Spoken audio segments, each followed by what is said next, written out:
তাহলে ওই বস্তির জায়গাটা আমরা আমাদের ফ্যাক্টরির জন্য ঠিক করলাম, কি বলো দবির? আরে ঠিক করলাম কি, ঠিক করাই আছে, পাকামের মতন ঝুলতাছে, টুপ করে লইলে হয়। ঠিক, আমিও তাই বলছি। জনগণ আমাদের বিশ্বাস করে, আমরা সেই বিশ্বাসের মর্যাদা রাখলে অপরাধের সামনে মাথা নিচু করবে কেন? আজ যদি এখানে কেমিক্যাল ফ্যাক্টরির নামে মদের ফ্যাক্টরি হয়, তাহলে তোমাদের ভবিষ্যৎ প্রজন্মকে কেউ বাঁচাতে পারবে না। ধ্বংস হয়ে যাবে তোমাদের সবার ভবিষ্যৎ। ওদের সামনে তোমরা কেউ মাথা নত করবে না, ওদের দেয়া কোনো কাগজে তোমরা সই করবে না। একটা কথা মনে রাখবে, তোমাদেরকে যদি কেউ ভয় দেখাতে চায়, সোজা আমাকে বলবে, আমি ওদের সাথে বোঝাপড়া করে নেব। ঠিক আছে ভাই, কিন্তু আপনি একটু সাবধানে থাকেন, দিনকাল খারাপ। আমার ভাইয়ের যে আপনারা দোয়া করবেন।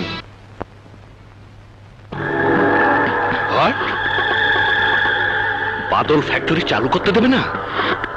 দবির, তুমি কোনো চিন্তা করো না, প্রয়োজনে পথের কাটা চিরদিনের জন্য সরিয়ে দেব।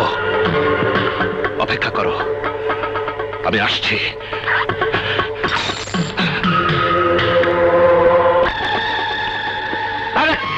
সমস্যা কি হয়েছে দবির?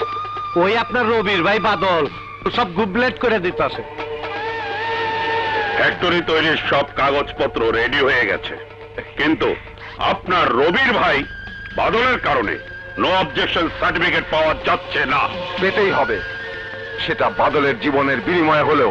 তারকা সালাউদ্দিন, লতিবার রাজার সঙ্গে যাও, যদি সাইন করে ভালো, তা না হইলে আর কিছু হইব না বড় ভাই, সব ঠিক করে দিব। তোমরা এখানে কেন? কি চাও? এই কাগজটা একটা সই করুন। জীবন থাকতে ওই কাগজ আমি সই করব না। তাইলে কিন্তু জীবন হারাই দেব। নেতা বাবা বাবা সাইন করে দে, অসম্ভব। এই, তোর মনে কি ডর ভয় বলতে কিছু নাই? তুই জানোস সাইন না করলে তোর লাশ দিয়ে যাওয়ার অর্ডার আছে আমাদের উপর। লজ্জা করে না? সরকারের খেয়ে তার দেয়া পোশাক গায়ে দিয়ে এভাবে কুকুরের মতো ক্রিমিনালদের পা চাটি? আমি কুকুর? কুকুরের চেয়ে অধম।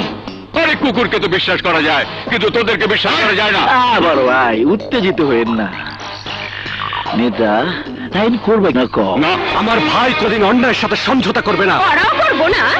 গিয়া দেখো, এতক্ষণে তোমার ভাই ফিনিশ।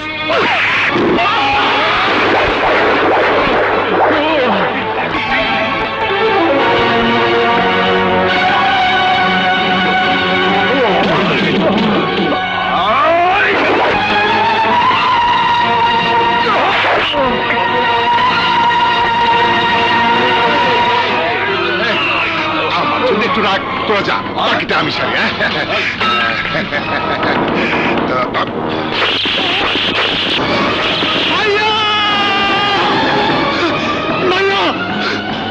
আমাকে কথা দে, বস্তিতে মদের ফ্যাক্টরি হতে দেবি না। কথা দিলাম ভাইয়া, কথা দিলাম। ভাইয়া ভাইয়া ভাইয়া,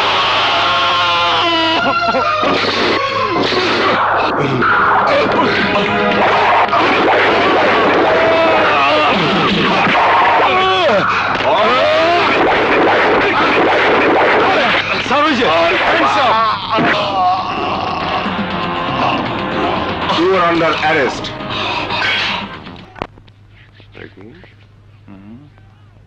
কি লতিফ ভাই, টেনশন আছো নাকি? সুরের বাচ্চা, ওই রবি হালাই ছাড়া পাইছে, আর তোমরা এখানে বসে জুয়া মারাও। খবরটা বড় বাইরে দিতে হয়।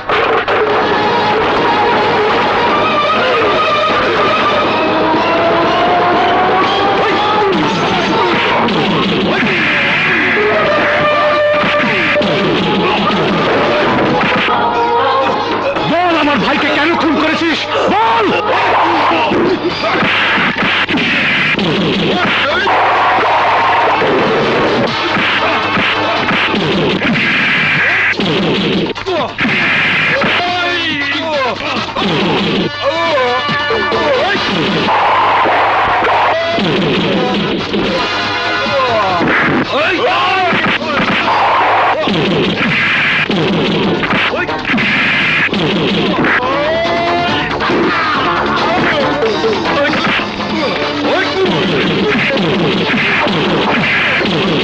What?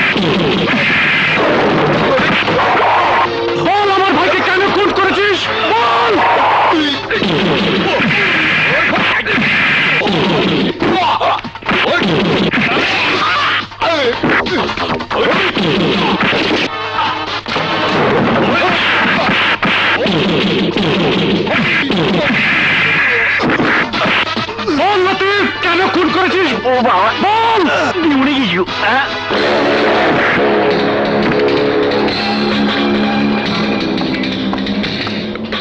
রবি এখন এলো না। রবি, রবি তুমি কোথায় ছিলে এতক্ষণ? একে তোমার রক্ত কেন? রবি কি হয়েছে? কে মেরেছে তোমাকে? কেউ মারেনি, আমি মেরেছি। কি বুঝছো? যারা আমার ভাইয়ের শরীরে পবিত্র রক্ত ঝরিয়ে হত্যা করেছে, আজ আমি তাদের রক্ত ঝরিয়েছি, শাস্তি দিয়েছি তাদের। মৃত্যুর আগের দিন পর্যন্ত তার এই সাজার কথা ভুলবে না। ছি রবি, এত কিছুর পরেও তুমি আইন হাতে তুলে নিয়েছো। যাদের মেরেছো তাদের যদি কিছু হয়ে যায়, যদি তাদের কেউ একজন মরে যায়, তাহলে কি করবে তুমি?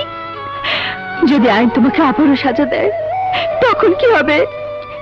আমি কি নিয়ে বাঁচবো রবি? আমি কি নিয়ে বাঁচবো? তুমি কি আমাকে ভালোবাসো না? আমার জন্য তোমার কি কোনো চিন্তা হয় না? তুমি কি চাও আমি তোমার জীবন থেকে হারিয়ে যাই? না লাইলা, না। রবি, আমি তোমাকে ভালোবাসি, আমি তোমাকে হারাতে পারবো না।